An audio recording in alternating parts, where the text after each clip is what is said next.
साथियों, आप सभी का इस प्लेटफॉर्म पर स्वागत है। यहाँ पर हम लोग जो है आगामी समीक्षा अधिकारी, सहायक समीक्षा अधिकारी का जो री एग्ज़ाम होना है उसके लिए तथा जो आगामी पीसीएस की परीक्षा होगी उसके लिए टेस्ट सीरीज़ देख रहे हैं। तो इसी कड़ी में हम लोग जो है विभिन्न कोचिंग संस्थानों के टेस्ट पेपर को कवर कर रहे हैं और आज के वीडियो में हम लोग जो है मेक आईएएस कोचिंग संस्थान के द्वारा जो मिशन अभ्यास आरओ एआरओ री एग्ज़ाम के तहत जो प्रैक्टिस सेट कराया गया है उसी में से एक प्रैक्टिस सेट को यहाँ पर देखेंगे। इसमें आपके 60 क्वेश्चन हैं। इन 60 क्वेश्चन में से 40 क्वेश्चन जो हैं आपके जीएस के हैं और 20 क्वेश्चन हिंदी के हैं।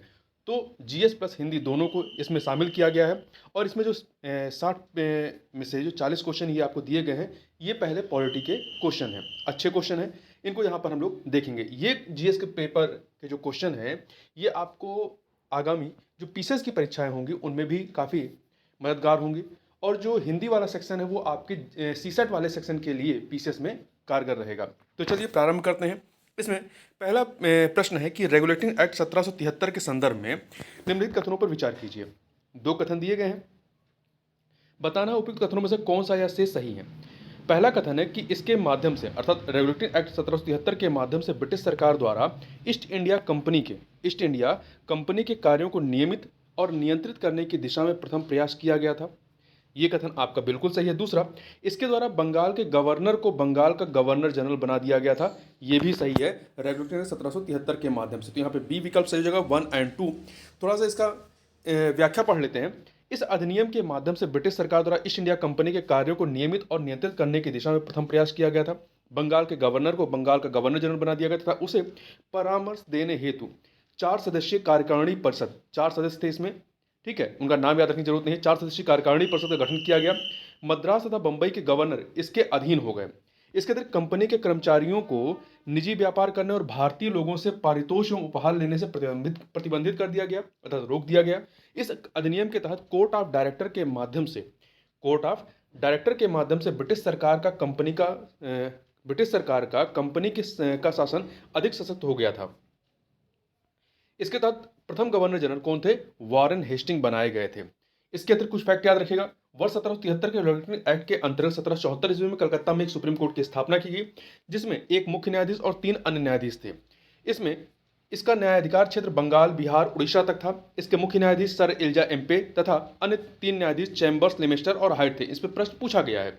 आगे चलते हैं। अगला प्रश्न है कि वर्ष 1773 के रेगुलेटिंग एक्ट के संदर्भ में निम्नलिखित कथनों पर विचार कीजिए। दो कथन दिए गए हैं, बताना इनमें से कौन सा या से सही है। पहला है, इसके तहत अर्थात 1773 के रेगुलेटिंग एक्ट के तहत बोर्ड ऑफ कंट्रोल नियंत्रण परिषद की स्थापना की गई थी।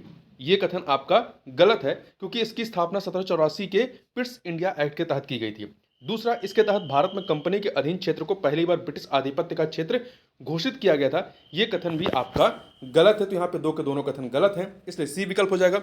इसकी व्याख्या पढ़ते हैं।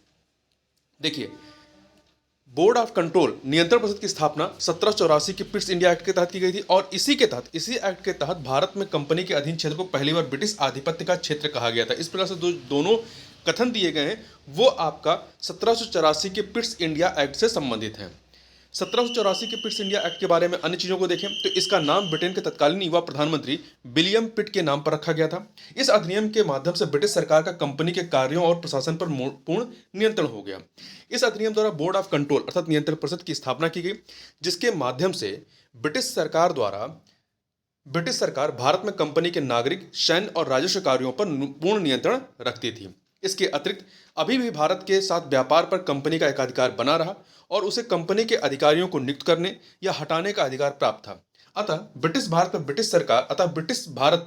ब्रिटिश सरकार और कंपनी दोनों के शासन अर्थात द्वैध शासन की स्थापना थी। एक तो ब्रिटेन का जो क्राउन था, साम्राज्य था, उसका अधिकार था और दूसरा कंपनी का भी अधिकार था।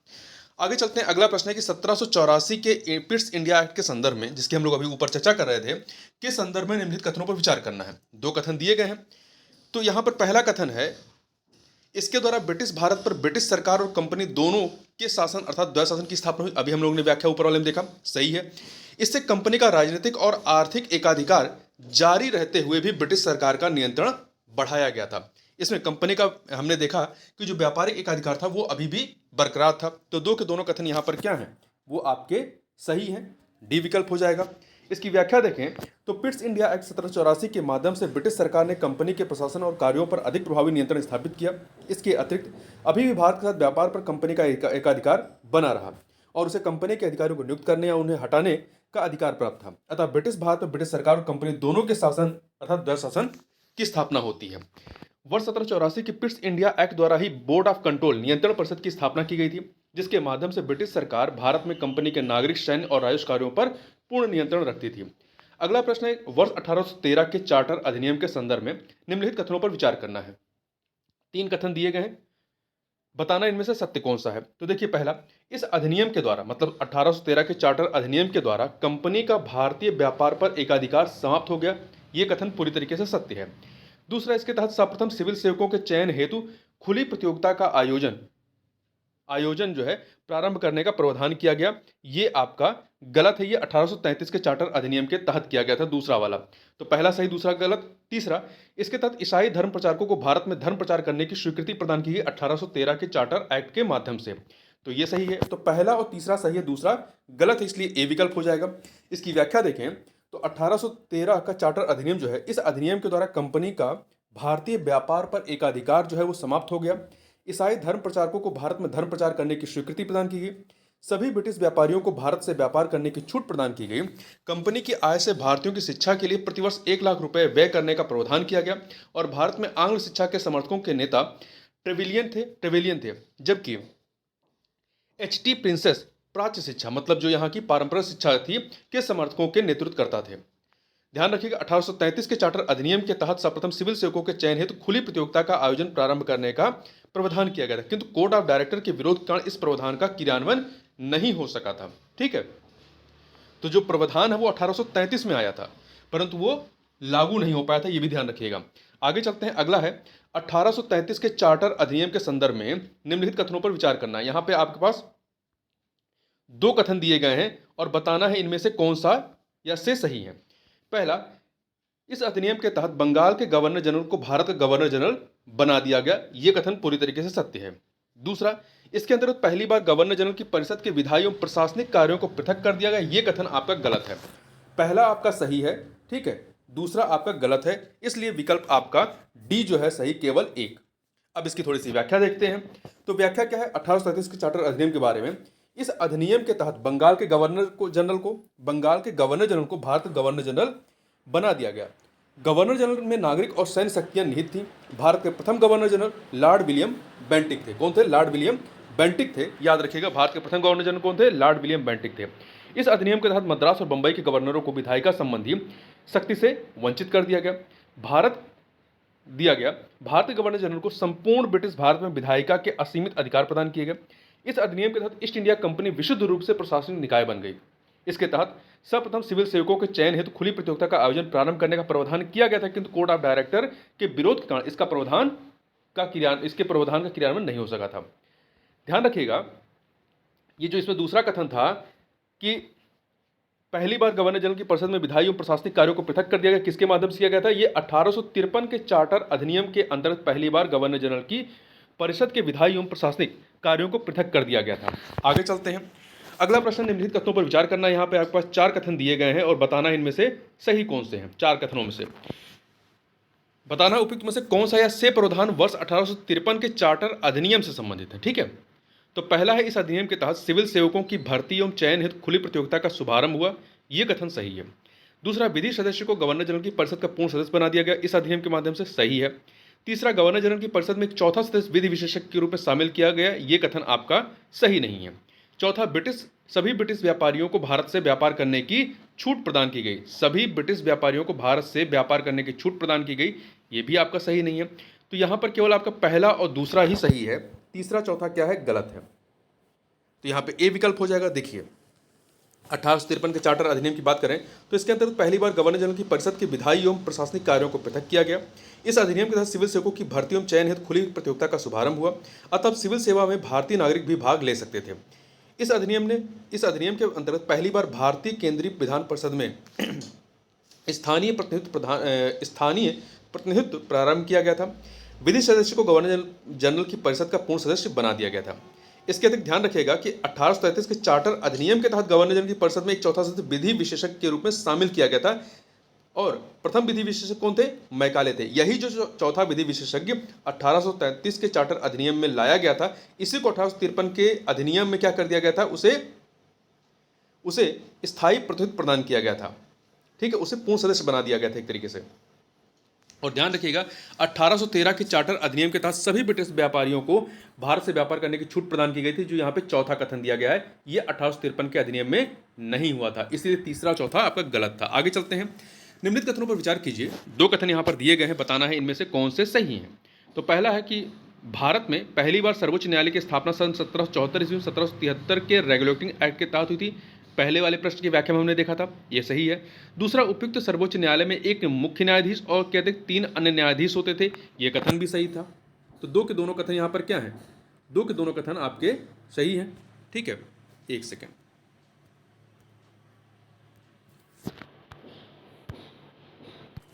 तो यहाँ पर आपका सी विकल्प जो है वो सही हो जाएगा।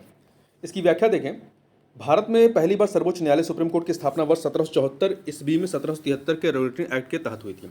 तब इसे कलकत्ता सर्वोच्च न्यायालय कहा जाता था। इसमें एक मुख्य न्यायाधीश के अतिरिक्त 3 अन्य न्यायाधीश थे। ठीक है, इसमें मुख्य न्यायाधीश सर एल्जा एम्पे थे और मुख्य न्यायाधीश, और जो अन्य 3 न्यायाधीश थे सर रॉबर्ट चैम्बर्स, स्टीफन और जॉन हाइट थे। ठीक है, आगे चलते हैं।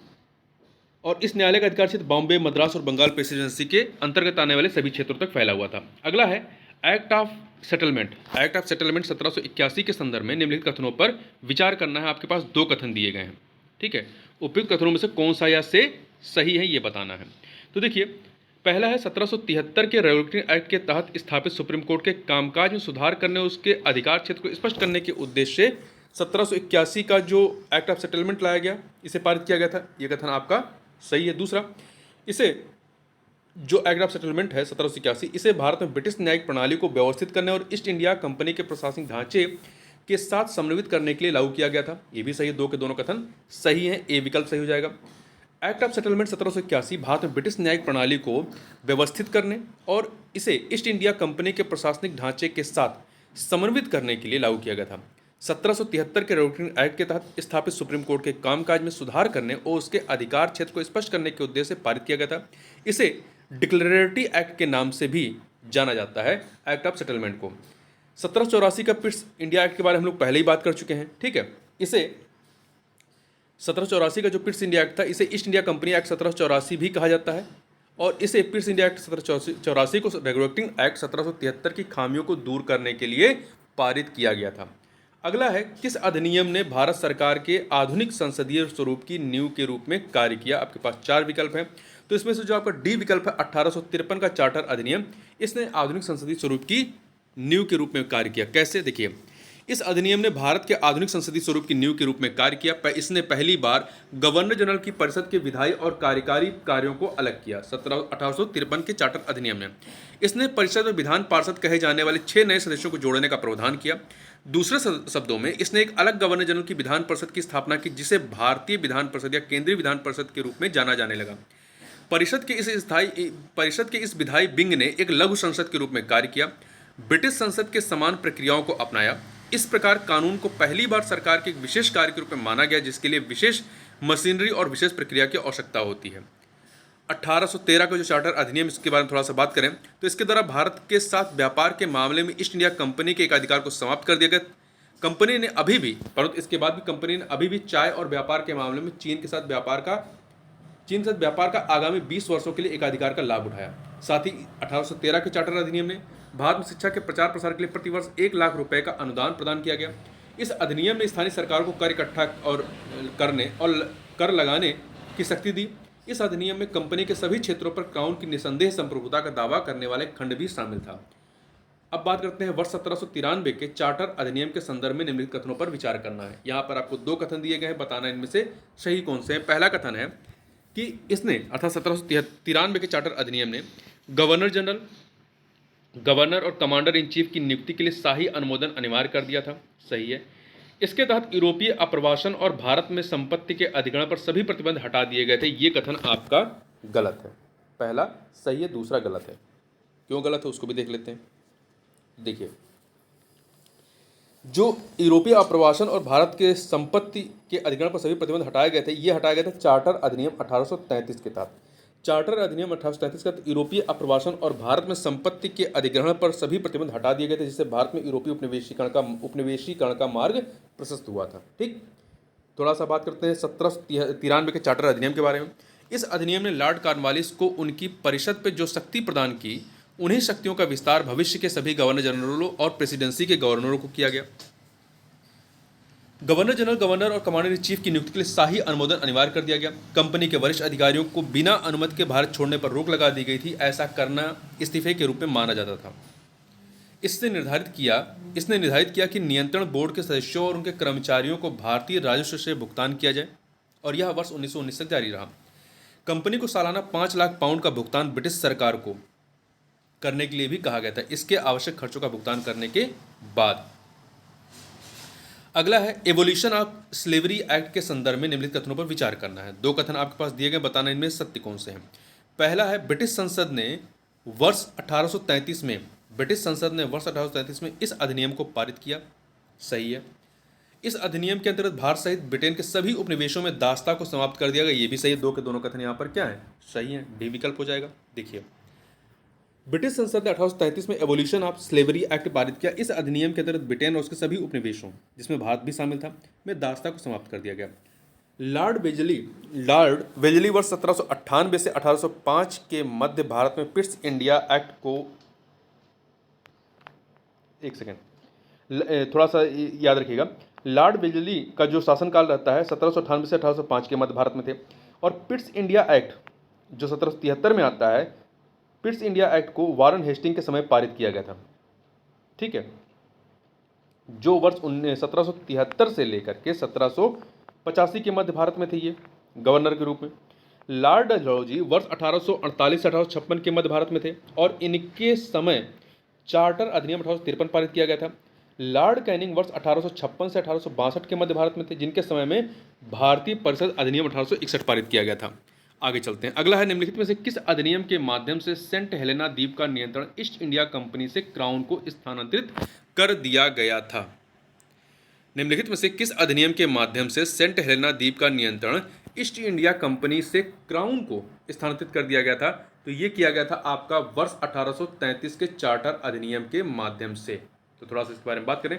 चार्टर अधिनियम 1833 में ग्रेट ब्रिटेन में औद्योगिक क्रांति के कारण हुए 1833 में ग्रेट ब्रिटेन में औद्योगिक क्रांति के कारण हुए महत्वपूर्ण परिवर्तनों की पृष्ठभूमि में आया था। इसे सेंट हेलेना अधिनियम 1833 के रूप में भी जाना जाता है। इसके माध्यम से सेंट हेलेना द्वीप का नियंत्रण ईस्ट इंडिया कंपनी से क्राउन को स्थानांतरित कर दिया गया था। सेंट हेलेना द्वीप दक्षिणी अटलांटिक महासागर में एक द्वीप है। यह अफ्रीका के दक्षिण पश्चिमी तट से लगभग 1200 मील अर्थात 1950 किलोमीटर पश्चिम में स्थित है। यह ईस्ट इंडिया कंपनी के लिए एक महत्वपूर्ण समुद्री ठहराव बिंदु था। यह द्वीप उस समय व्यापारिक जहाजों के लिए ईंधन भरने और आपूर्ति का प्रमुख केंद्र था। इसके तक ध्यान रखिएगा, 1833 के चार्टर अधिनियम में भारतीय सिविल सेवा के लिए मैकाले समिति 1853 के चार्टर अधिनियम में भारतीय सिविल सेवा के लिए मैकाले समिति 1854 के गठन का प्रावधान किया गया था, और 1853 के चार्टर अधिनियम के प्रावधानों के तहत सिविल सेवाओं में भर्ती के लिए खुली प्रतियोगिता परीक्षा आयोजित की गई थी। इसने अगले 20 वर्षों के लिए कंपनी द्वारा भारत के शासन का विस्तार भी नहीं किया था 1853 के चार्टर अधिनियम में। जबकि जैसे 1837 चार्टर अधिनियम में क्या था कि कंपनी के व्यापारिक एकाधिकार को 20 साल के लिए बढ़ा दिया गया था। आगे चलते हैं। भारतीय परिषद अधिनियम 1861 के संदर्भ में निम्नलिखित कथनों पर विचार करना है। आपके पास 2 कथन दिए गए हैं, बताना सही कौन सा है। भारतीय परिषद अधिनियम 1861 के संदर्भ में पहला, इसने कंपनी के वरिष्ठ अधिकारियों को बिना अनुमति के भारत छोड़ने पर रोक लगा दी थी। ऐसा करना इस्तीफे के रूप में माना जाता था। ये किया गया था किसके द्वारा?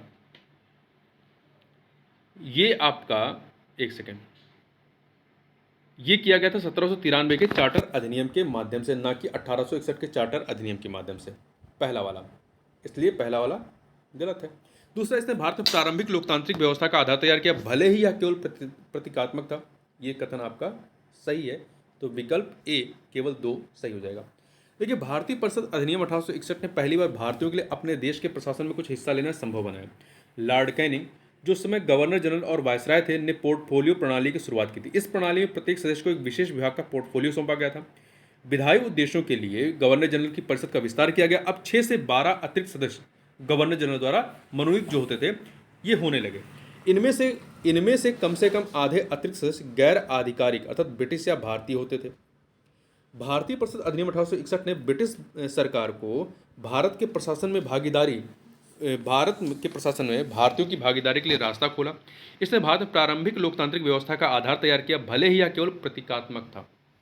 कंपनी के वरिष्ठ अधिकारियों को बिना अनुमति के भारत छोड़ने पर रोक वाला जो प्रावधान था वो 1793 के चार्टर अधिनियम के द्वारा किया गया था।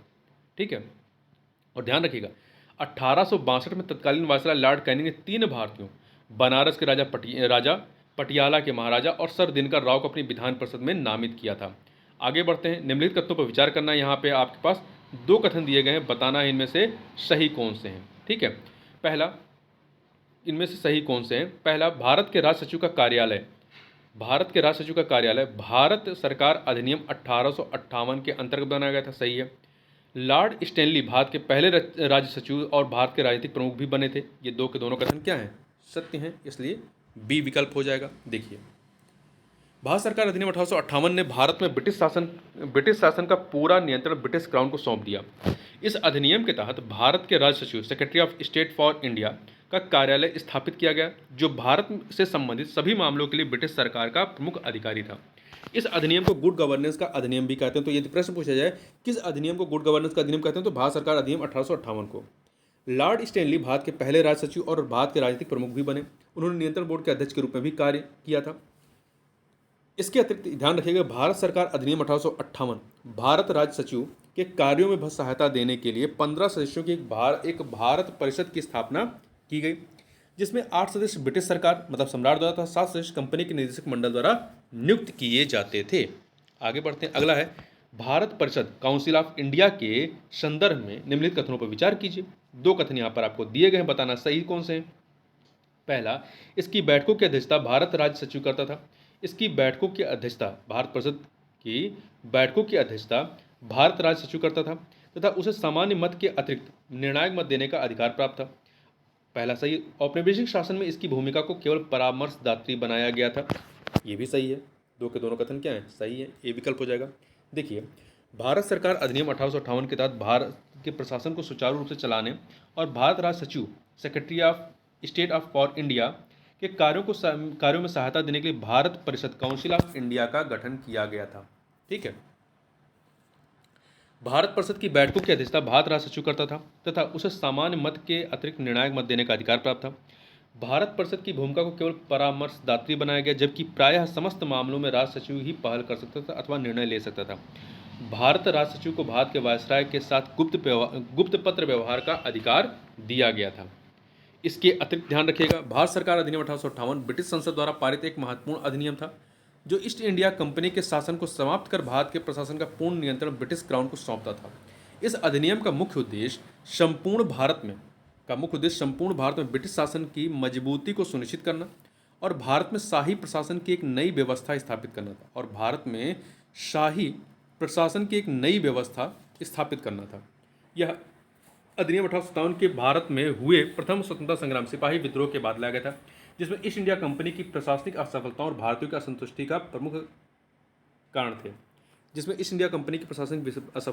और भारतीयों की असंतुष्टि का प्रमुख कारण था, जो आपका प्रथम स्वतंत्रता संग्राम था या सिपाही विद्रोह था। अगला है, भारतीय परिषद अधिनियम 1861 ने वायसराय को उसकी परिषद की संस्तुति के बिना अध्यादेश जारी करने का अधिकार प्रदान किया गया। यह अध्यादेश की अवधि कितनी थी? 6 माह। भारतीय परिषद अधिनियम 1861 ने वायसराय को उसकी परिषद की संस्तुति के बिना अध्यादेश जारी करने का अधिकार प्रदान किया गया। ऐसे अध्यादेश की अवधि अधिकतम 6 माह थी। अध्यादेश जारी करते समय उसके कारणों का उल्लेख आवश्यक था। यही अध्यादेश राष्ट्रपति द्वारा आर्टिकल 123 के तहत जारी किया जाता है। ध्यान रखिएगा कि भारतीय परिषद अधिनियम 1861 के तहत गवर्नर जनरल को नियम बनाने का अधिकार प्रदान किया गया। फलस्वरूप गवर्नर जनरल लॉर्ड कैनिंग ने सर्वप्रथम विभाग प्रणाली की शुरुआत की थी। आगे बढ़ते हैं। किस वर्ष ईस्ट इंडिया कंपनी को औपचारिक रूप से भंग कर दिया गया? तो इसे 1874 में भंग किया गया था। देखिए, 1873 का अधिनियम जो है, इस अधिनियम द्वारा यह प्रावधान किया गया कि किसी भी समय ईस्ट इंडिया कंपनी को भंग किया जा सकता है। इस अधिनियम के अनुसरण में 1 जनवरी 1874 को ईस्ट इंडिया कंपनी को औपचारिक रूप से भंग कर दिया गया था। थोड़ा सा अन्य चीज़ों को देखें। शाही उपाधि अधिनियम 1876, देखिए, इस अधिनियम के प्रावधानों के अनुसार निम्नलिखित कार्य किए गए। पहला, इसके तहत औपचारिक रूप से भारत सरकार का ब्रिटिश सरकार को अंतरण मान्य किया गया। इसके तहत औपचारिक रूप से भारत सरकार का ब्रिटिश सरकार को अंतरण मान्य किया गया। दूसरा, इसके तहत गवर्नर जनरल की परिषद के में छठे सदस्य की नियुक्ति की गई, जिसे लोक निर्माण विभाग का कार्य सौंपा गया था। 28 अप्रैल 1876 को एक घोषणा द्वारा महारानी विक्टोरिया को भारत की सम्राज्ञी घोषित किया गया था। सही है। अगला है भारतीय परिषद अधिनियम 1892। भारतीय परिषद अधिनियम 1892 के संदर्भ में निम्नलिखित कथनों पर विचार कीजिए। दो कथन दिए गए हैं। पहला है, बताना कौन से सही नहीं है। पहला, इसने केंद्रीय और प्रांतीय विधान परिषदों में अतिरिक्त गैर आधिकारिक सदस्यों की संख्या में वृद्धि की। ये गलत है। कौन सा सही नहीं है ये बताना है ना। इसने विधान परिषदों को बजट पर चर्चा करने और वोट देने का अधिकार दिया। इसने विधान परिषदों को बजट पर चर्चा करने और वोट देने का अधिकार दिया था। नहीं, ये गलत है। देखिए, इसमें जो विकल्प दिया गया इसमें कौन सा सही नहीं है, तो पहला वाला देखिए सही है, दूसरा वाला गलत है। तो यहाँ पे कौन सा सही नहीं है, तो बी विकल्प होना चाहिए। ठीक है, यहाँ पे सी लिखा हुआ है ना। देखिए, भारतीय परिषद अधिनियम 1892 इसने केंद्रीय और प्रांतीय विधान परिषदों में अतिरिक्त गैर आधिकारिक सदस्यों की संख्या में वृद्धि की, लेकिन उनमें आधिकारिक बहुमत बनाए रखा था। ये सही है पहला कथन। इसने विधान परिषदों के कार्यों में वृद्धि की और उन्हें बजट पर चर्चा करने और कार्यपालिका को प्रश्नों को संबोधित करने की शक्ति प्रदान की, लेकिन उसे वोट देने का अधिकार नहीं था। इसलिए दूसरा कथन क्या हो गया, गलत हो जाता है यहाँ पे। भारतीय परिषद अधिनियम 1892 के द्वारा अप्रत्यक्ष चुनाव के माध्यम से भारतीय सदस्यों ने भारत परिषद के अंदर प्रवेश किया था। भारतीय परिषद अधिनियम 1892 के माध्यम से प्रतिनिधित्व के सिद्धांत की शुरुआत की गई, जिससे की गई जिला बोर्डों, विश्वविद्यालयों, नगर पालिकाओं, वाणिज्य मंडलों और जमींदारों को प्रांतीय परिषदों के सदस्यों की सिफारिश करने के लिए अधिकृत किया गया था।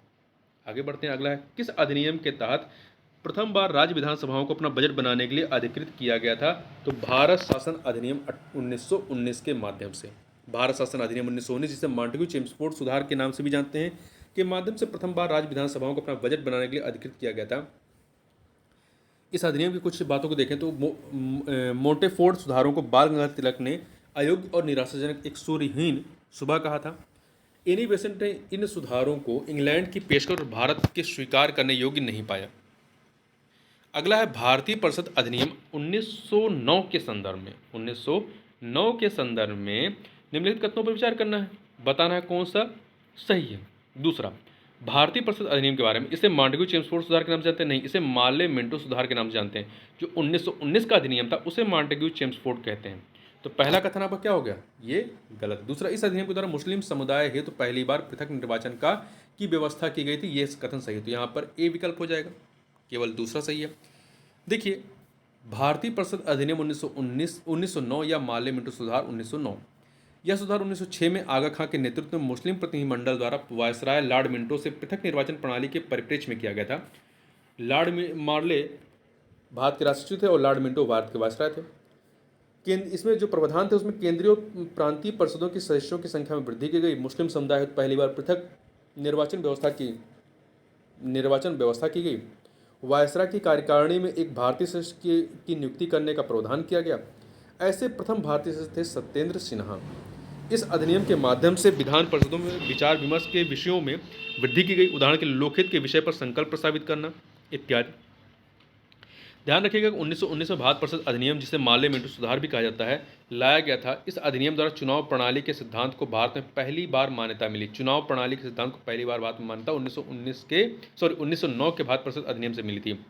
ठीक है। गवर्नर जनरल की कार्यकारी परिषद में पहली बार भारतीयों को प्रतिनिधित्व मिला था तथा केंद्रीय विधान परिषदों के सदस्यों को सीमित अधिकार भी प्रदान किए गए थे। अगला है, भारत सरकार अधिनियम 1919 के संदर्भ में निम्नलिखित कथनों पर विचार कीजिए। दो कथन यहाँ पर दिए गए हैं। तो कौन सा सही है बताना। देखिए, इस अधिनियम के द्वारा पहली बार भारत में लोक सेवा आयोग की स्थापना का प्रावधान किया गया 1919 के अधिनियम के माध्यम से, सही है। इसके अंतर्गत लंदन में भारत के उच्चायुक्त के एक कार्यालय की भी स्थापना की गई थी। ये कथन भी सही है, दो के दोनों कथन सही है। देखिए, इस अधिनियम के द्वारा पहली बार भारत में लोक सेवा आयोग की स्थापना का प्रावधान किया गया। अधिनियम में यह भी प्रावधान किया गया कि 10 वर्षों के बाद सरकार के कामकाज का अध्ययन करने के लिए एक वैधानिक आयोग का गठन किया जाएगा।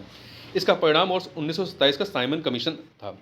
इसने लंदन में भारत के उच्चायुक्त का एक कार्यालय भी बनाया गया था, बनाने का प्रावधान किया।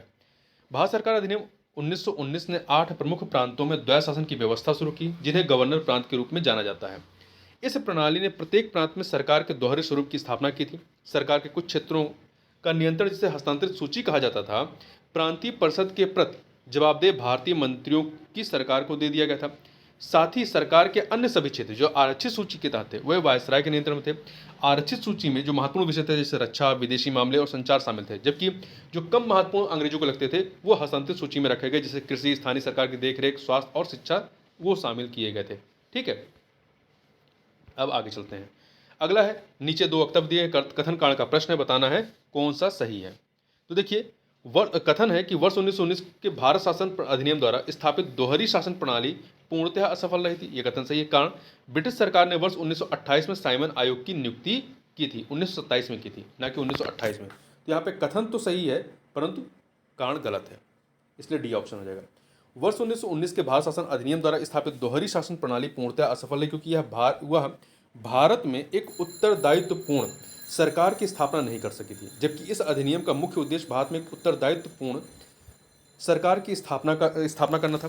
फलस्वरूप सुधारों की निरंतर मांग और असहयोग आंदोलन से उत्पन्न स्थिति के कारण ब्रिटिश सरकार ने वर्ष 1927 में साइमन आयोग की नियुक्ति की थी।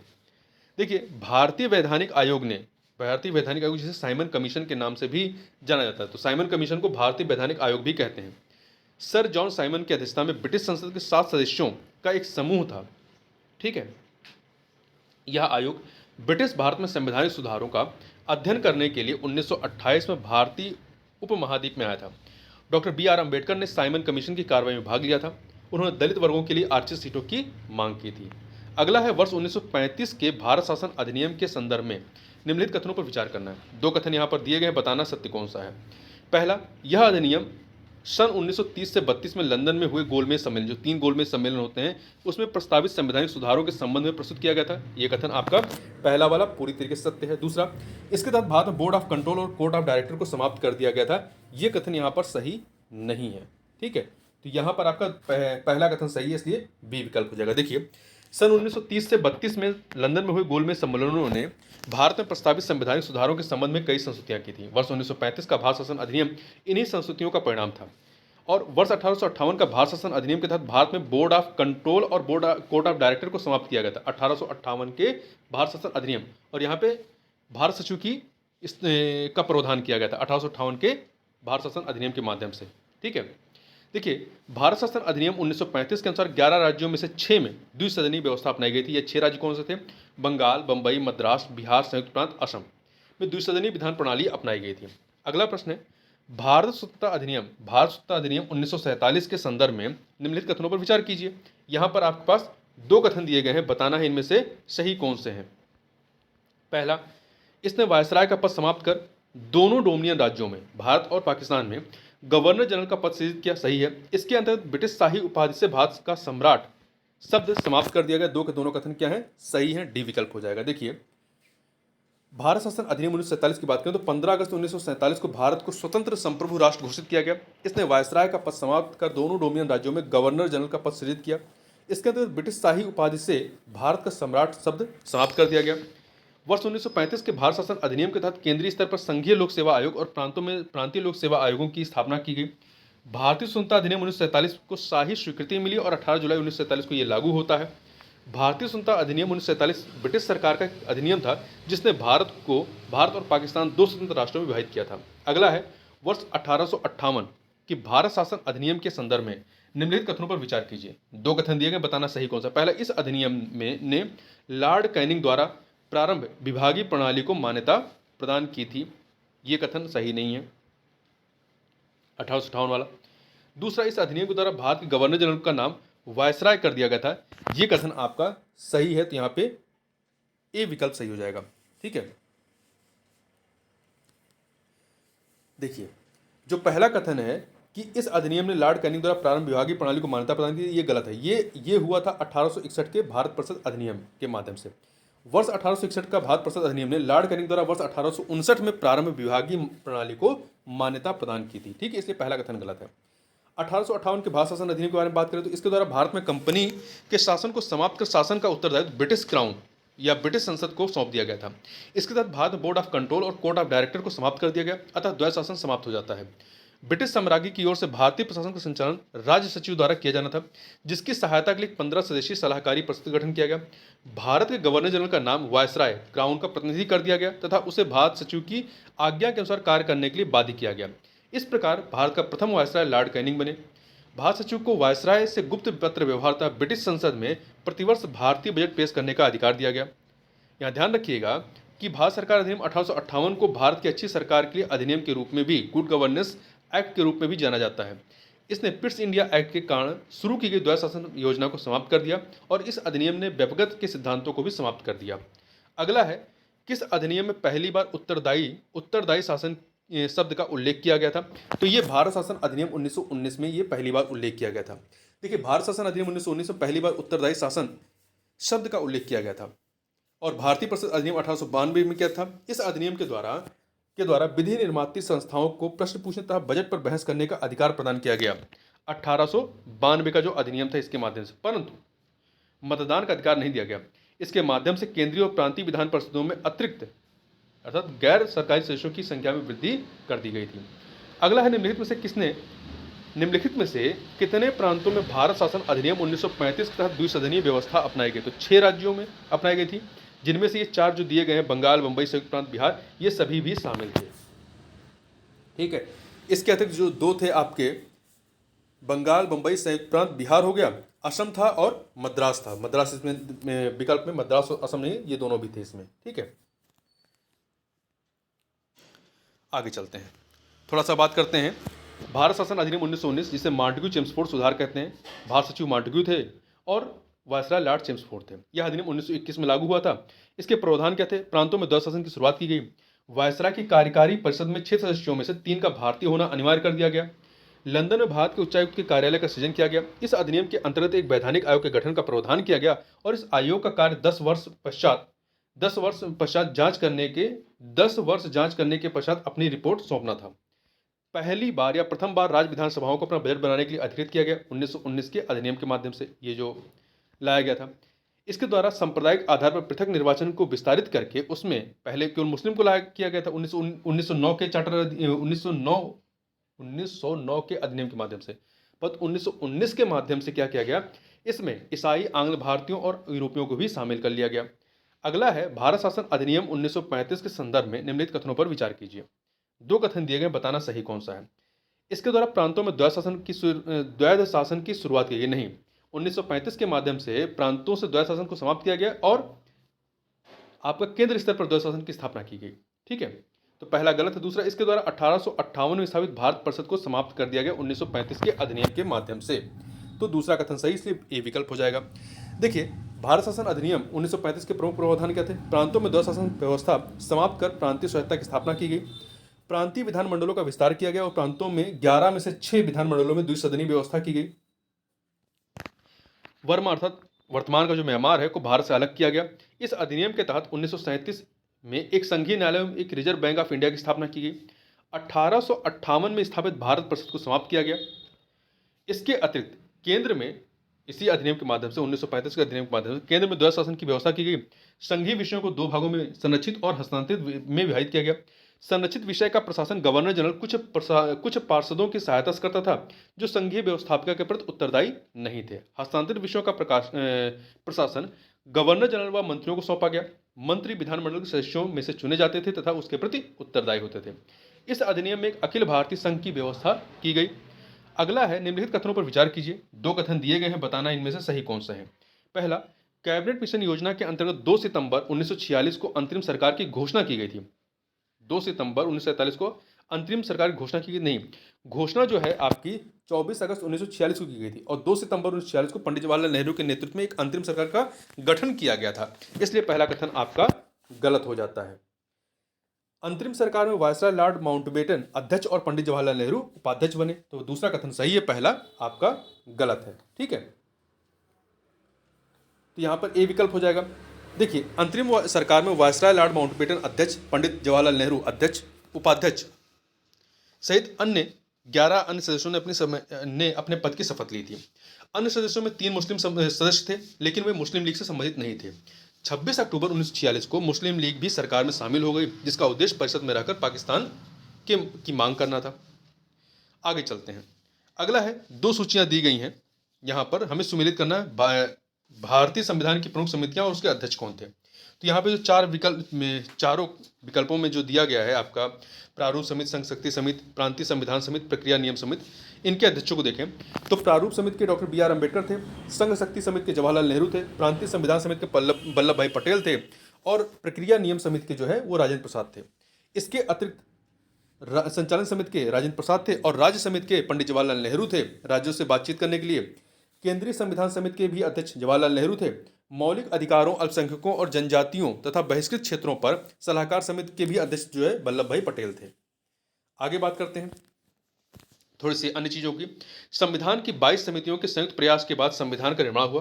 विभिन्न संशोधनों और लगभग 3 वर्षों के बाद संविधान का अंतिम मसौदा 4 नवंबर 1948 को प्रस्तुत किया गया था। 26 नवंबर 1949 को भारतीय संविधान को अंततः मंजूरी दी गई और 26 जनवरी 1950 को संविधान को औपचारिक रूप से अपनाया गया। इसे गणतंत्र दिवस के नाम से जाना जाता है।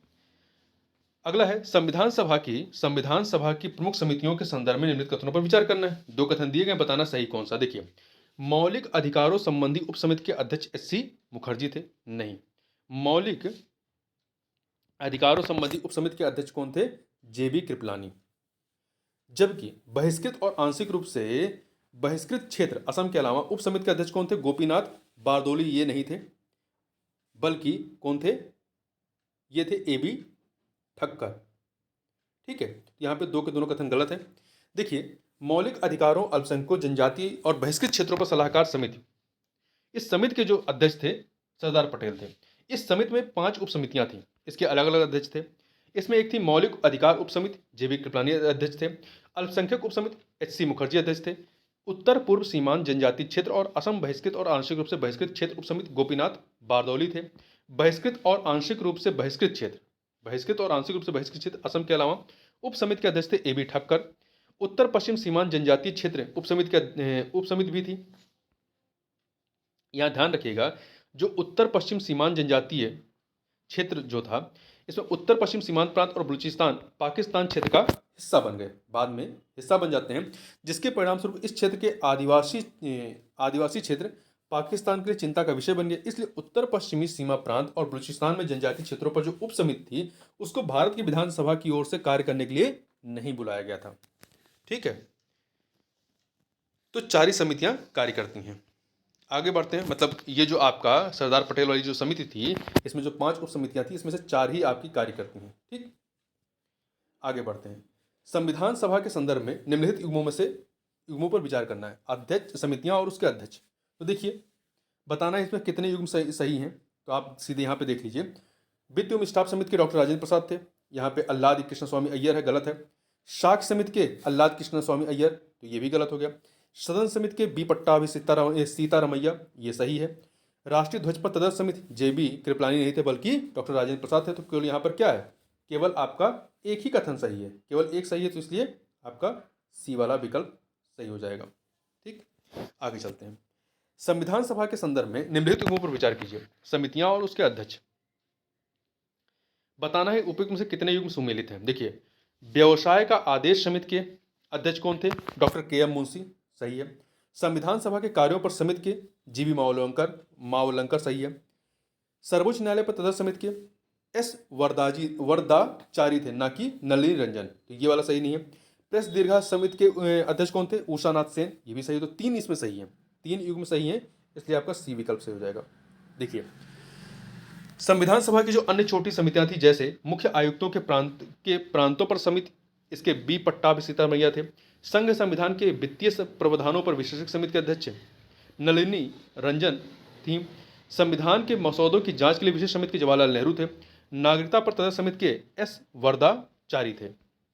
आगे बढ़ते हैं। निम्नलिखित में से कौन सा या से प्रावधान भारतीय संविधान में ब्रिटेन से ग्रहण किए गए हैं? यहाँ पे 4 चीजें दी गई हैं। तो देखिए, प्रस्तावना में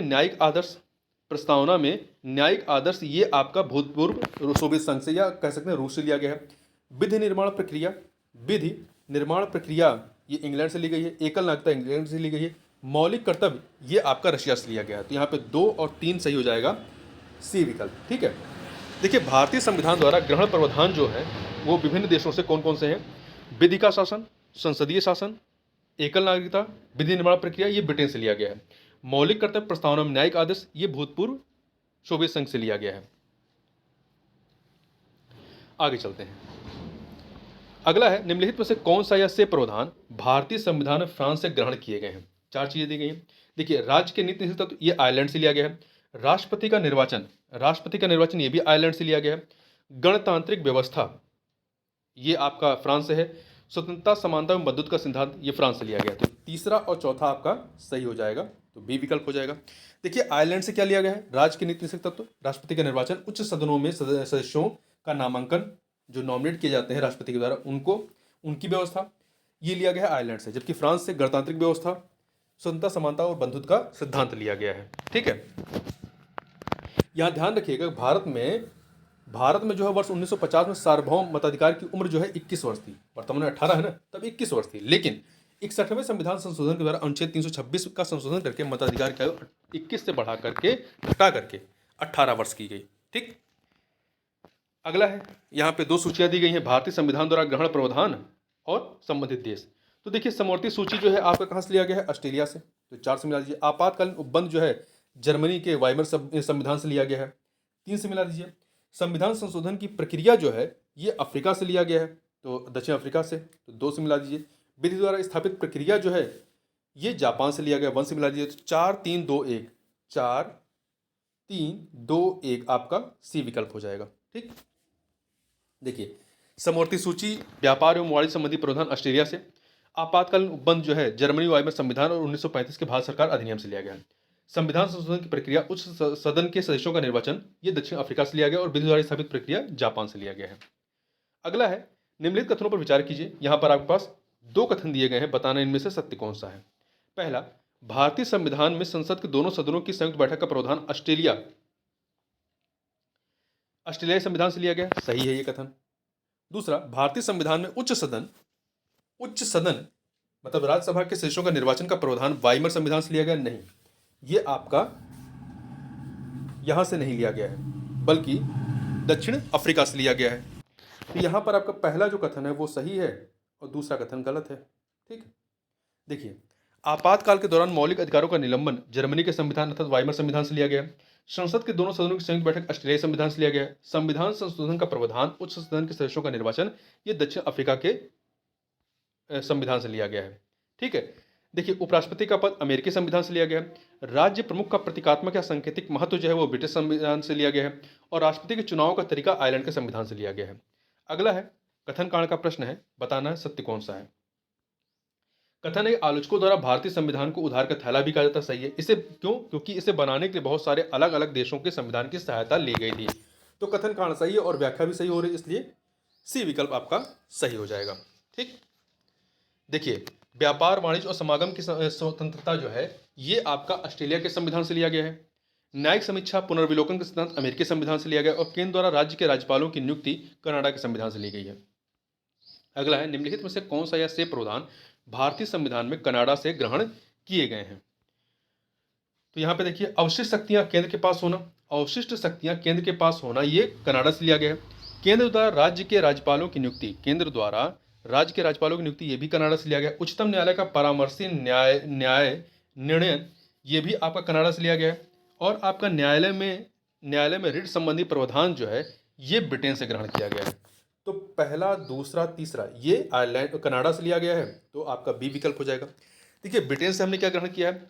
संसदात्मक शासन प्रणाली, एकल नागरिकता, विधि निर्माण प्रक्रिया, मंत्रियों के उत्तरदायित्व वाली संसदीय प्रणाली और न्यायालय में रिट संबंधी प्रावधान। वहीं कनाडा से क्या ग्रहण किया है? संघात्मक विशेषताएं, अवशिष्ट शक्तियां केंद्र के पास होना, केंद्र द्वारा राज्य के राज्यपालों की नियुक्ति, उच्चतम न्यायालय का परामर्शी न्याय निर्णय। आगे बढ़ते हैं, फिर से यहां 2 सूचियां दी गई हैं, एक तरफ गृहीत प्रावधान और किस देश से उसे ग्रहण किया गया है। संसद के दोनों सदनों की संयुक्त बैठक जो है ऑस्ट्रेलिया से ली गई है का प्रावधान। 4, राष्ट्रपति के चुनाव की जो विधि है वो आयरलैंड से ली गई है। 3 से, एकल नागरिकता ब्रिटेन से और न्यायपालिका स्वतंत्रता संयुक्त राज्य अमेरिका से। तो 1 4 3 2 1 4 3, 2, 1 आपका बी विकल्प हो जाएगा। आगे बढ़ते हैं। अब ये तो हो गया जीएस वाला पोर्शन। अब हिंदी के 20 क्वेश्चन को देखते हैं। विलोम संबंधित क्वेश्चन है आपके। निम्नलिखित में से कौन सा एक विलोम शब्द युग्म सुमेलित नहीं है? तो देखिए, तुकांत का अतुकांत होता है, सही है। त्यागी का छत्री नहीं होगा, त्यागी का क्या होगा? स्वार्थी होगा। त्यागी का स्वार्थी होगा, इसलिए बी वाला गलत है। थोक का खुरदरा, देवत्व का दानत्व होगा। अगला, निम्नलिखित में से कौन सा या से विलोम शब्द युग्म सुमेलित है? कौन सा सुमेलित है ये बताना है। तो देखिए, आपका लघुकाय कृष्णकाय, लघुकाय कृष्णकाय दोनों समानार्थी हैं। लघुकाय और कृष्णकाय का दीर्घकाय होगा, ठीक है, तो ये नहीं है। सवेर का जल्द नहीं होगा, सवेर और जल्द समानार्थी है, इसका देर होगा, तो पहला दूसरा गलत है। दंड का पुरस्कार, दंड का पुरस्कार, ये तीसरा वाला सही है। कृपण का कंजूस नहीं होगा, कृपण कंजूस दोनों समानार्थी हैं, इसका दाता होगा, तो यहाँ पे बी विकल्प हो जाएगा। अगला है, निम्नलिखित में से कितने विलोम शब्द युग्म सुमेलित है? उत्तर का वाम नहीं होगा, उत्तर वाम जो है दोनों समानार्थी हैं। दक्षिण, उत्तर और वाम का विलोम क्या होगा? दक्षिण होगा। द्रुत का विलंबित, द्रुत का विलंबित सही है। सदगति का दुर्गत नहीं होता, हाँ सदगति का दुर्गत, तो ये भी सही है, तो दो यहाँ पे युग्म सही है। अगला है, निम्नलिखित में से कौन सा एक विलोम शब्द युग्म सुमेलित नहीं है? दुर्भाग्य का सौभाग्य होता है, ना कि विचलित होता है, तो पहला वाला नहीं है। दुर्भाव का सद्भाव, दिनचर्या का रात्रिचर्या, दृश्य काव्य का श्रव्य काव्य हो जाएगा। अगला है, निम्नलिखित में से कितने विलोम शब्द युग्म सुमेलित हैं? तो देखिए, दुर्दांत का शांत सही है। शाश्वत और अनश्वर ये समानार्थी है, शाश्वत और अनश्वर का नश्वर होगा, ठीक। निंदा का स्तुति सही है, निर्मल का मलिन सही है, तो इसमें 3 जो है युग्म आपके सही है, पहला, तीसरा, चौथा। अगला है, निम्नलिखित में से कौन सा एक विलोम शब्द युग्म सुमेलित नहीं है? शामिस और आमिष दोनों समानार्थी हैं, इनका विलोम क्या होगा? निरामिष होता है। नेकी का बदी सही है। निशित का मध्याह्न सही है। निषिद्ध का विहित सही है, तो आपका पहला वाला सही नहीं है। अगला है, निम्नलिखित में से कौन सा या से विलोम शब्द युग्म सुमेलित है? तो देखिए, कौन सा सही? सरकारी सार्वजनिक दोनों समानार्थी हैं, इनका विलोम क्या होगा? निजी होता है। शुष्क खुश्क दोनों समानार्थी हैं, इसका विलोम नम होता है। नजरबंद का नजरमुक्त, ये आपका सही है। आगे चलते हैं। नराघम का विलोम क्या होगा? नराघम का विलोम आपका नरोत्तम और नरपुगव, नरोत्तम और नरपुगव दोनों ही होगा, तो डी विकल्प हो जाएगा। निषेध का विधि होगा, निषेध का विधि होगा। नराघम का अर्थ क्या होता है? नराघम का अर्थ होता है दुष्ट व्यक्ति या घटिया पुरुष, ठीक है, तो नरोत्तम और नरपुगम का क्या होगा? अच्छा व्यक्ति होगा। निम्नलिखित में कौन सा एक विलोम शब्द युग्म सुमेलित नहीं है? पराया का अपना सही है। प्राची का उदीची नहीं होता है। प्राची का, प्राची और उदीची दोनों क्या है? समानार्थी हो जाएंगे, इनका प्रतीची होगा। प्राची और उदीची का विलोम प्रतीची हो जाएगा। प्रज्ञ का मूढ़ सही है, तो यहां पर आपका बी वाला सही नहीं है, परिश्रम का विश्राम होगा। निम्नलिखित में से कौन सा या से शब्द प्रसाद का विलोम है? तो कोप और विषाद दोनों ही प्रसाद का विलोम है। पृथु का विलोम क्या होगा? पृथु का विलोम जो है आपका तनु होगा और कृषु भी होगा। प्रत्यक्ष का परोक्ष और अप्रत्यक्ष दोनों होता है, तो पृथु का तनु और कृषु, कृष्ण। निम्नलिखित में से कौन सा एक विलोम शब्द युग्म सुमेलित नहीं है? प्रलय का सृष्टि होता है, प्रवृत्ति का निवृत्ति होगा, पालर का संहारक होगा, परवर्ती का उत्तरवर्ती नहीं होगा। परवर्ती और उत्तरवर्ती समानार्थी हो जाएंगे, पूर्ववर्ती होगा इसका विलोम दोनों का। प्रदोष का विलोम क्या होगा? प्रदोष का विलोम जो है आपका प्रत्युष होगा। प्रदोष का अर्थ होता है संध्या का समय या सूर्यास्त का समय के, सॉरी, संध्या का समय या सूर्यास्त के बाद का समय, और इसका विलोम प्रत्युष होगा, जिसका अर्थ होता है प्रातः काल या सूर्योदय से पहले का समय। अगला है, निम्नलिखित में से कौन सा या से विलोम शब्द युग्म सुमेलित है? तो देखिए, प्राण का निष्प्राण सही है। अपुष्ट का क्षीण नहीं, अपुष्ट और क्षीण दोनों ही क्या है? समानार्थी, इनका विलोम क्या होगा? पुष्ट हो जाएगा। प्रसिद्ध अज्ञात, प्रसिद्ध का अज्ञात आपका सही है, पहला सही है, तीसरा सही है। संघार का पीड़न नहीं हो, संघार और पीड़न समानार्थी होंगे, इसका विलोम पालन हो जाएगा, तो पहला और तीसरा सही है, दूसरा चौथा गलत है। निम्नलिखित में से कौन सा एक विलोम शब्द युग्म सुमेलित नहीं है? देखिए, पेट का पीठ सही है। प्रभु का वृत्ति सही है। प्रायः का बिरला सही है। प्रारब्ध का अंत नहीं होता, प्रारब्ध का पौरुष होता है, तो डी वाला सही नहीं है। निम्नलिखित में से कौन सा एक शब्द प्रसाद का विलोम है? प्रसाद का विलोम, प्रसाद का विलोम क्या होगा? पर्णकुटी होगा। प्रसाद का विलोम पर्णकुटी होगा, ठीक है। आपका महल हो गया, प्रसाद हो गया, ये बड़ी बिल्डिंगों के लिए है, तो पर्णकुटी होगा। जबकि जबकि प्रस्फुटित का संकुचित होता है। अगला है, यहाँ पे दो सूचियां दी गई हैं, बताना है कौन सा किसका विलोम है। तो देखिए धूलोक, धूलोक का क्या होगा, भूलोक, धूलोक का भूलोक हो जाएगा 3, भोगी का भोक्ता 1, भक्षक का रक्षक 2, अंगीकार का अंगीकार करने का बहिष्कार होगा 4। तो 3 1 2 4, 3 1 2 4 आपका ए विकल्प जो है वो सही हो जाएगा। आगे चलते हैं, अगला है, अगला निम्नलिखित में से कौन सा एक विलोम शब्द युग्म सुमेलित है। वाचाल और मुखर समानार्थी है, वाचाल और मुखर का मुख होता है। कठोर और निर्मम समानार्थी इनका मृदुल होगा। पृष्ठ का प्रतिमुख नहीं होता, पृष्ठ और प्रतिमुख समानार्थी हो जाएंगे, पृष्ठ और प्रतिमुख का मुख होगा। मसृण का रुच्च, मसृण का क्या होगा, रुच्च होगा, ये सही है। अगला निम्नलिखित में से कितने विलोम शब्द युग्म सुमेलित हैं। मोघ का अमोघ सही है।